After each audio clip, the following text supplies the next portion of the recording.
Hey everyone, welcome back to the American Finances podcast, where we have a CFA and a CPA talking about all things finance. And just as a reminder, this podcast is not financial advice and you should do your own research, but we do provide some helpful financial education. So, with that, let's jump right into it.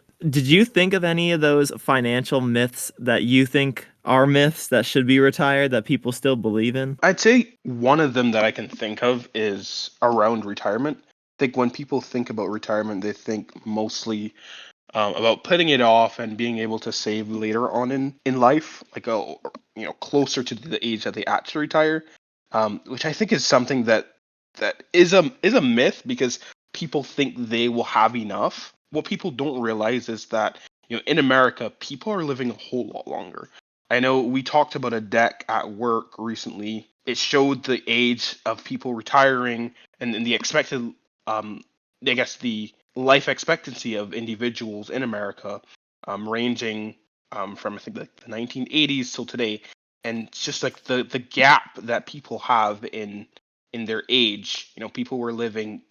I think the average age was around 70 compared to 80 and 80 plus now. So people are living 10 years longer than they were before, and they have to account for that when they retire. It's no longer you just retire one day and 10 years later you might pass away. Now people are living an extra 10 years, and you have to account for that financially. That's a, I Yeah, that's a pretty good one. I actually when I said sent this to you, I kind of expect you to be like, I have no idea what to do for it because I have no idea what like myth that I feel like should be retired. But I feel like yours is 100% true. People just start later and later and later to start saving for retirement, and that's just not gonna work out for them in the future. I think, but that kind of makes me think about the other part that I wanted to talk to you about is how much would you say people should be saving for retirement at each stage of their life? I think I recently saw JP Morgan came out with like a you should have this target by this date if you make this amount by year. And I honestly thought the article was a bit confusing because it listed like five, or no, not five, three different time periods or three different charts that had different amounts and different income levels. And I was like, what? I don't understand what I'm reading here. But basically, it kind of was like, oh, $80,000 a year. If you make that much, you should have $500,000 saved by the time you're like 55 or something. And do you have any baseline for how much? Because I feel like that's the hardest question for people is how much should I be saving at each point in my life? Now, it's not like a one-to-one, um, just because somebody might have a lot of debt at the beginning of their life. Somebody might have kids earlier than they expected and stuff like that. But what would you say is like the general, you should be saving X amount like this year? I'd say a good baseline, I'd say, is 15%.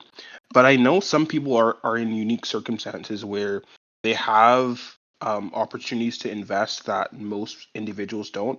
For example, one of my family members, her mother-in-law, owns a orthopedic, not orthopedic, but yeah, like a doctor, an eye doctor institution. I don't even remember what the actual Oh, term for it is.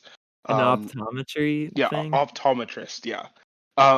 And she has the ability to invest in that and invest in her mother-in-law's business, and that's something that's unique where most people don't have that.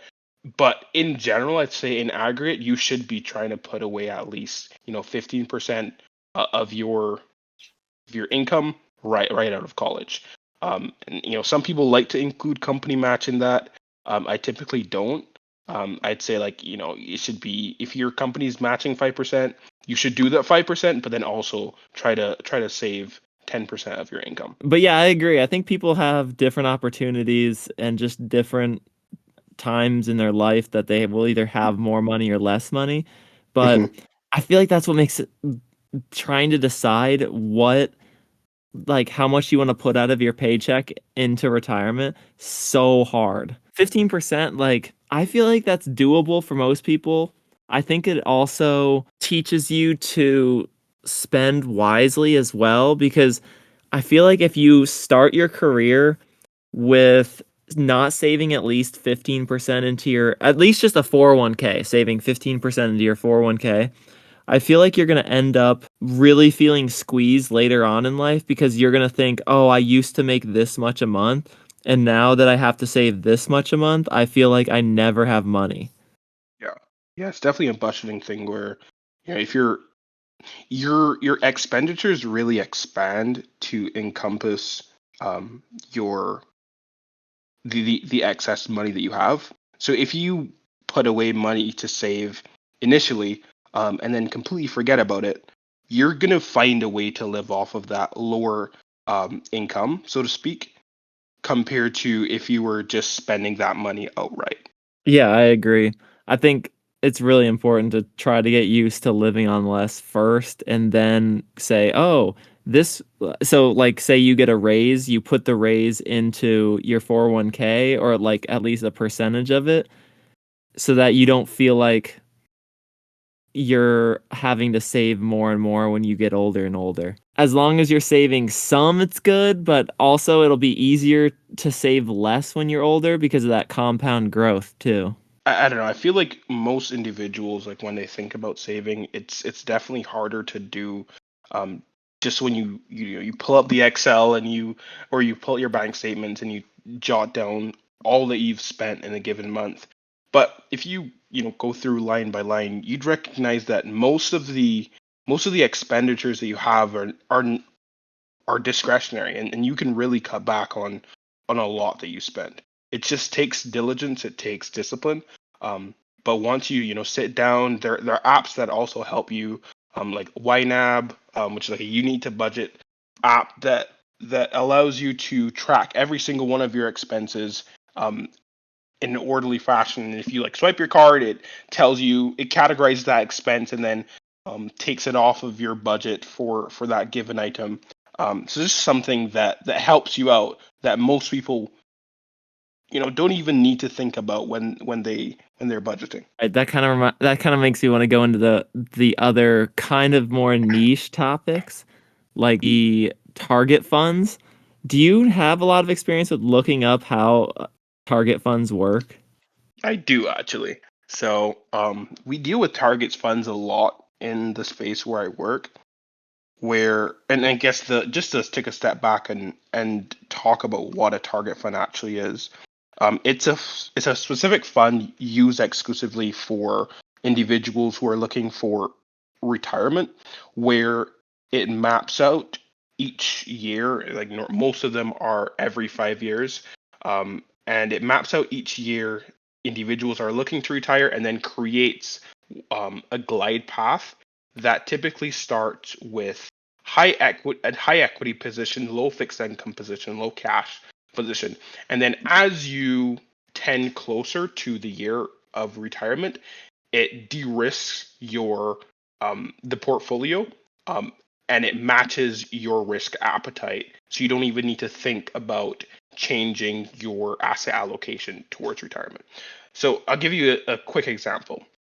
Let's say, right now you're 20 years old and you expect to retire in 45 years. And let's say it's, you know, 2025.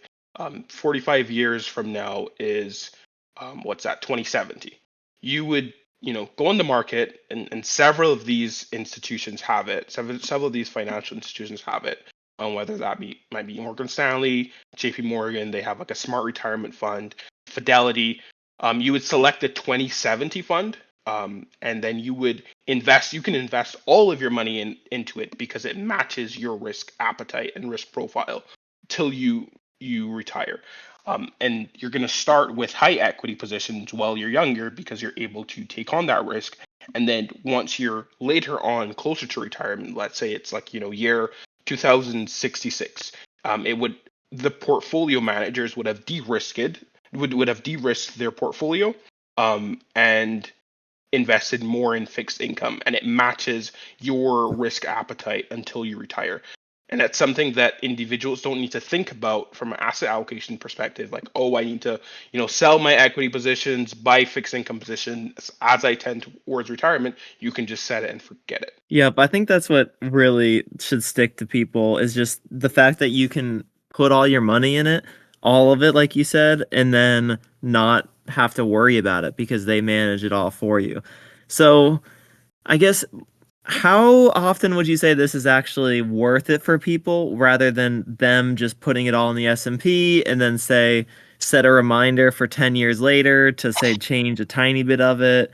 Like for me, I don't want the target fund allocation at all and I wouldn't recommend it, but I feel like some people they definitely should because it just makes life a lot easier for them.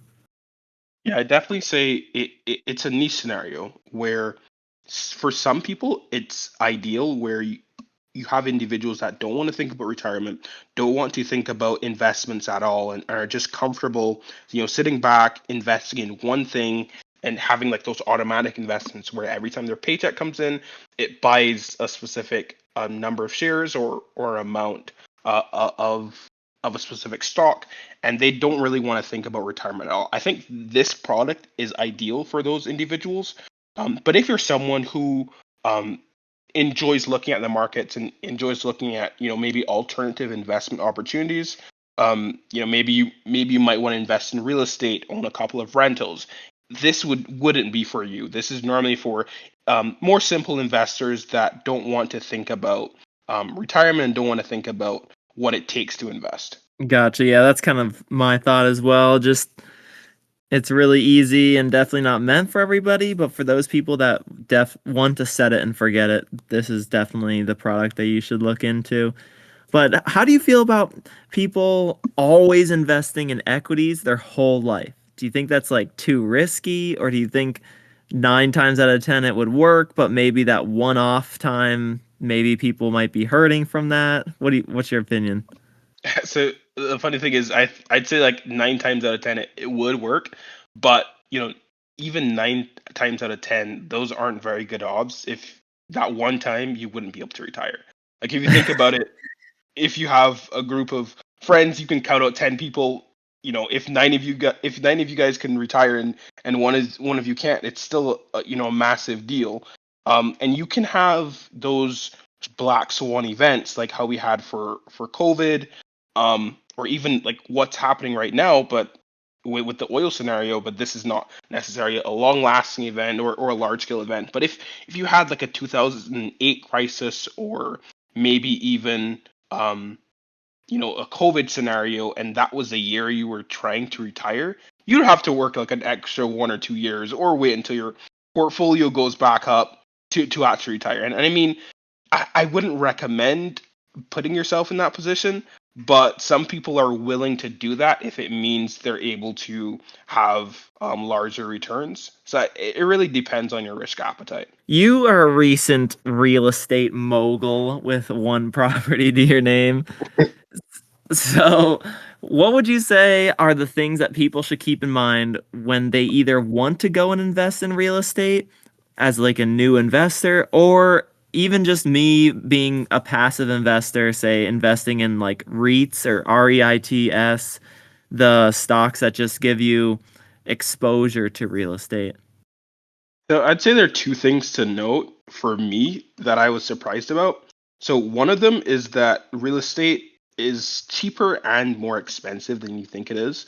And what I mean by that is when I had to pay for a down payment for the property I'm currently in, it was a situation where I'm house hacking. So I'm living in one side of a duplex and I rent out the other side. And something I didn't recognize was how much money you actually need upfront to purchase a house. It really isn't that much if you're just looking to um, lower your down payment as much as possible. And it depends on obviously it depends on the interest rate environment that you're in. If you want to put in enough money um, to build that equity first and not have to pay too much in interest. But what I was looking for is just something to break into the real estate field, but then also be able to potentially save money and buy another property even this year or next year. And the down payment situation was a lot lower than I expected, but like maintenance costs and obviously upkeep is a lot higher, and even things like replacing the furnace or just doing things around the house. I have to do all of that. I can't really call an apartment um, maintenance facility to come fix it for me. It's something that I have to do myself. So just keeping in mind that is out there, and you need to also budget for that. Yeah, how so if you have you had any issues right now with your tenant saying like this is broken or that's broken? Yeah, she does. She does. So I asked her to provide me with a list of things that are broken in the property, so I would know, what I'm getting myself into. Um, I also asked her to, um, you know, give me a heads up every time that something goes wrong, just so I have the opportunity to fix it. And there are a couple of things I need to fix when it's a little warmer outside, but it's nothing that's gonna break the bank on. I'm still able to break even in the initial phase, and then I guess technically I'm in the green from the beginning, just because of like from financing reasons. Um, but it's nothing too crazy that makes the property unbuyable. And that's what I was looking into when I was doing the inspection, when I was doing a re-inspection, because there was other things that I wanted to look into, and then also when I was doing the sewer scope inspection. So far just no problems though, like glaringly like oh the property is worse than I expected or better than I expected or just pretty much feels like pretty business as usual. I'd say like it's so one thing that I wish I did more was I wish I you know looked into the inspection report more thoroughly than I did. I don't think that would change anything I did in the past, but from like from the perspective of maintenance, I feel like I'd have a better grasp and better ability to plan if I had planned ahead and known what repairs I needed to do and when I wanted to do them before I even purchased a property. Gotcha. So then what would be your what would be your tips then for someone who's looking to get into it? Would you say so what would you say to people that want to get into real estate investing? Would you say you think it's going to be a good payoff? Would you say that there's a lot of risk involved? Or would you say your money's best spent elsewhere? Compared to maybe if they want to be really involved with the real estate investing, then it's good. What would you say is are like your criteria for someone who would be a good candidate for it? I'd say if you it's difficult to get into real estate without knowing your numbers. Um, like obviously I spent time, on paper and textbooks doing research into, REITs and different real estate vehicles, and also, owning property outright, the direct investment.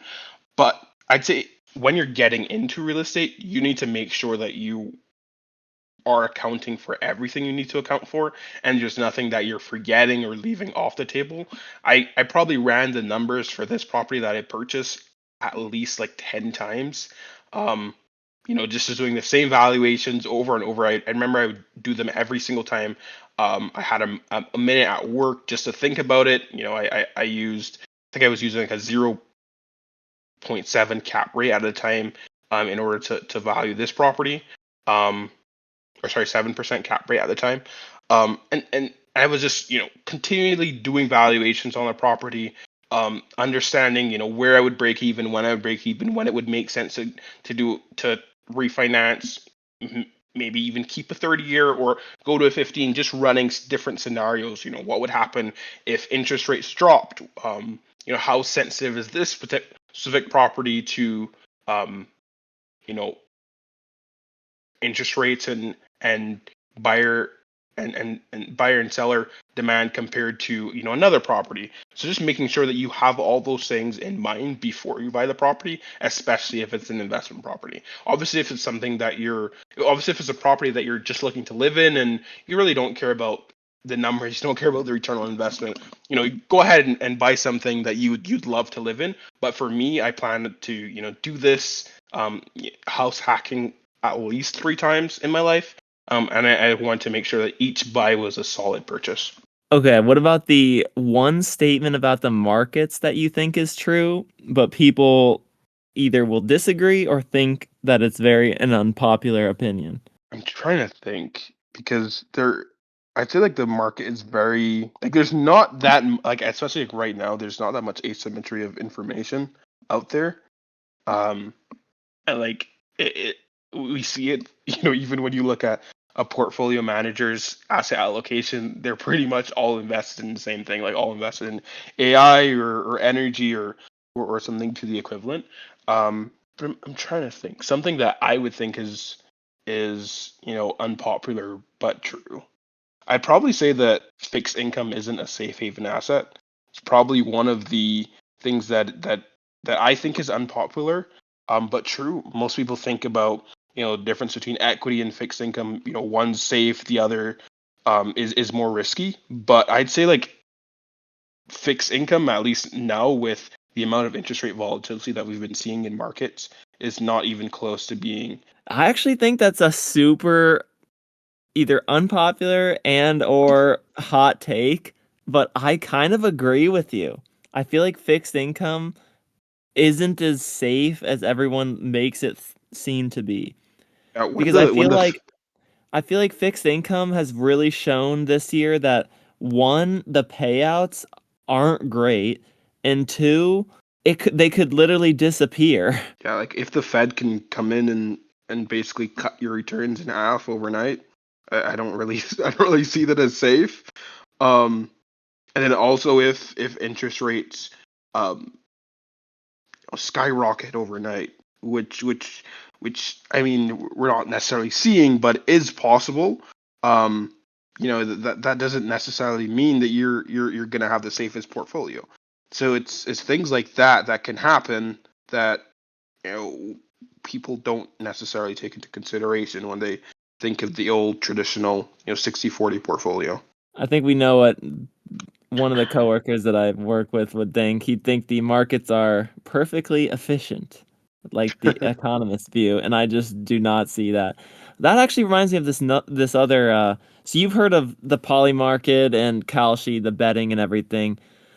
Have you seen how much lately they've been paying college like fraternities and influencers to promote their products? I have not. No. How much is it? Yeah, there was a recent article, I think it was on the Wall Street Journal, about how much they've been paying these fraternities and stuff. And like they're taking I think the deals that they've mainly been running is that every new person that you sign up, they'll pay you $10 referral and maybe like a flat rate overall.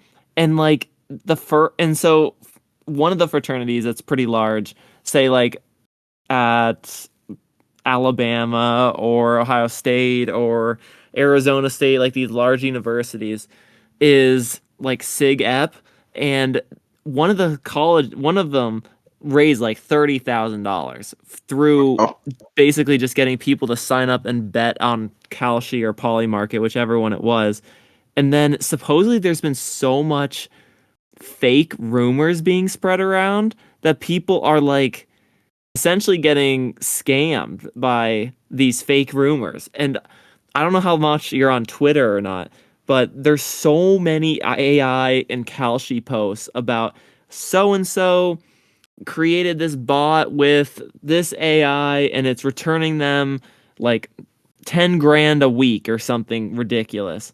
And these people are getting basically scammed into thinking, oh, this rumor that I heard somewhere is definitely true. And right now the odds are pricing in that that's not real. And then and then they get hosed. They lose all their money in the bets because obviously betting is not the right way to spend your money. But yeah, these college campuses are pretty much getting so many people to buy into this stuff because these college campuses are getting these guys because technically Polymarket and Kalshi, you don't need to be 21 to set up an account and start betting. So then you got younger and younger kids betting on these markets, trying to use AI too to gain an edge, and the internet basically telling them, "No, yeah, you're definitely 100% right. This AI is definitely going to make you money using this." And it works for like one out of every probably million people that use it. And online ads, basic undisclosed ads, basically make it seem like everyone can do this and everyone is doing it. Yeah, I honestly think those, unless you have insider information, um, within, yeah, but if you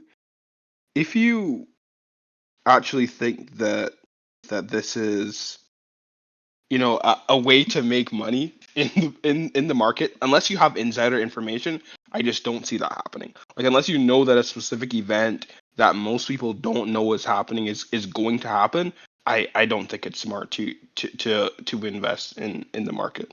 It just doesn't seem wise to me at all. Yeah, I agree. I think it's definitely pretty tough to make. If you're gonna be betting on sites, you're just, as long as you're ready to lose all your money, then go ahead. But the benefit of stocks, at least, and I'm talking about purely stocks and ETFs, is that when you put money in, you're going to be, for the most part, guaranteed some of that money back. Like if I put in $100 to Robinhood tomorrow, it's probably not going to go to zero in a week or a year or even 2 years. Like generally, that will not go to zero.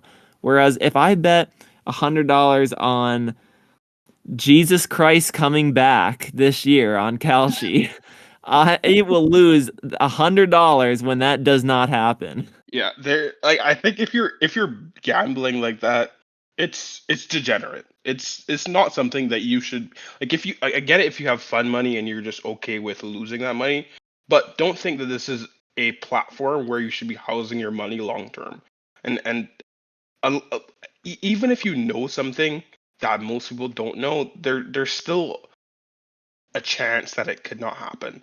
And if you're betting your life savings, or even worse, like racking up credit card debt to take on a bet, you're not gonna come out on top. It's gambling, just like going to the casino. The house will always win. And like, I guess not always win, but because there is someone on the other side of that trade.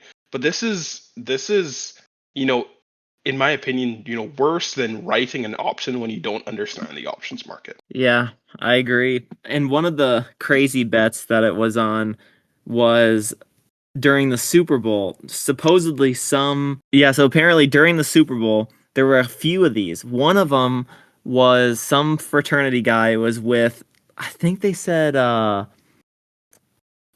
who who's the guy that owns Mark Wahlberg's daughter or something said that, oh, Mark Wahlberg will definitely be at the Super Bowl because she knew about it or something. And whoever was in the fraternity basically bet a bunch of money and they won a ton of money. And then this other one was like some, I think it was like Jeff Bezos's wife's daughter, like stepdaughter or something, also knew that Jeff Bezos wasn't going to be at the Super Bowl and made like several thousands of dollars off of betting that he wasn't going to be there. And it's just, yeah, unless you have insider information. And the crazy thing is that you can look at the odds change, and these odds of Jeff Bezos being there was like 70 to 30.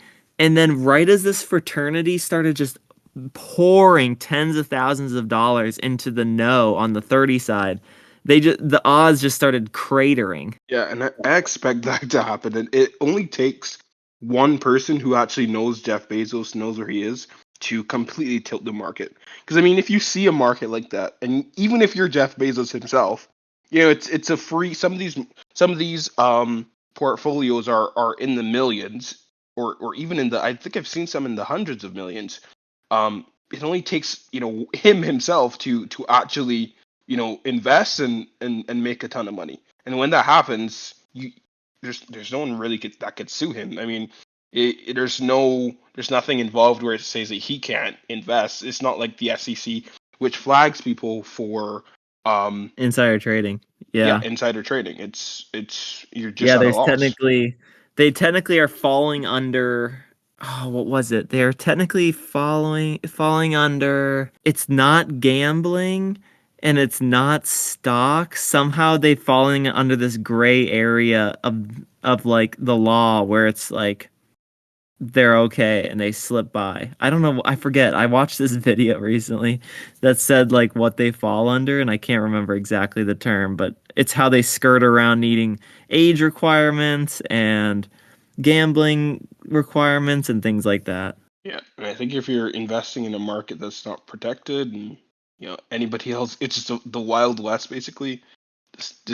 Just know that you're not gonna continuously make money in that market. You shouldn't quit your day job for that.